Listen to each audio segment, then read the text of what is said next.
السلام علیکم، welcome to my channel دعائیں وظائف۔ کیسے ہیں ہم سب جی؟ تو آج کی ہماری ویڈیو اعتکاف کی فضیلت پارٹ نمبر 2 میں اعتکاف کی نیت کے بارے میں دیکھا تھا۔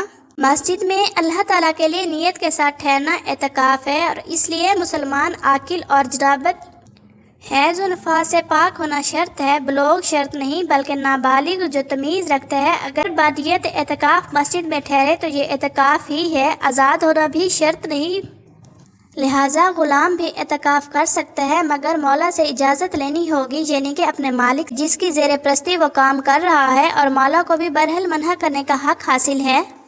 اعتکاف کی 3 قسمیں ہیں: واجب اعتکاف، اعتکاف سنت مؤکدہ کہ رمضان کے اخیر اشرا یعنی آخری 10 دنوں میں کیا جائے، 20 رمضان کو سورج ڈوبتے وقت بنیت اعتکاف مسجد میں ہو، 30ویں کے غروب کے بعد یا 29 کو چاند نکلنے کے بعد ہی اپنا اعتکاف ختم کرے۔ اعتکاف نفلی، اس کا کوئی وقت مقرر نہیں، جب بھی مسجد میں داخل ہوں تو صرف نیت کر لیں، اعتکاف ہو جائے گا۔ اعتکاف مستجیب کے لیے نہ روزہ شرط ہے اور نہ ہی اس کے لیے کوئی خاص وقت مقرر ہے، بلکہ مسجد میں اعتکاف کی نیت کی کہ جب تک مسجد میں ہوں میں معتکف ہوں۔ ضروری نہیں کہ اعتکاف صرف رمضان میں کیا جائے، بلکہ سال کے کسی مہینہ میں بھی اپنے آپ کو اللہ تعالیٰ کی عبادت کے لیے وقف کر لینا، یہ ایک نفلی عبادت ہوگی، لیکن اعتکاف کے لیے دل کی نیت کا ہونا ضروری ہے۔ اعتکاف کی بہت ہی اجر و فضیلت ہے۔